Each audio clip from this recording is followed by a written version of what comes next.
Bébé, j'espère que vous allez bien. Alors, je me suis réveillée à 11h parce que dama war a dem seet sama xarit bi ci la.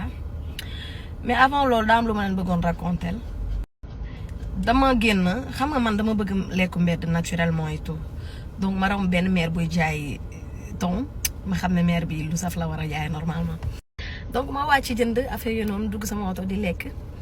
Rek benn xale ñëw fëgg sama bito ma wàcc ma ci naa ça va man dama la bëgg mais yow kon yow da ngay lekk ay mburu ak ton yooyu ma ne ko waa may lekk mburu ak ton kay man nit la artiste ñun dañuy def lépp lu raw li ngeen di def sax man damay romb des fois sama xel nekk ci crème ma dem jënd crème match des fois ma bëgg may ga dem madd moom waxaale wu ma ko bu ma rombee ay gerte damay jënd mbokk damay jënd man col douage laa nag hormis ça quoi te loolu sama fait rire wallah dama xalaataat li ma xale bi wax et tout ma ne non man aussi may nekk xale genre su ma daan xool star et tout dama naan waa ñii est-ce que dañuy sangu ñii est-ce que dañuy feebar est-ce que dañuy def ni c'est très normal.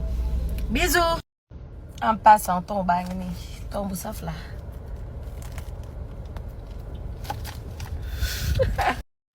en passant ton baa ngi nii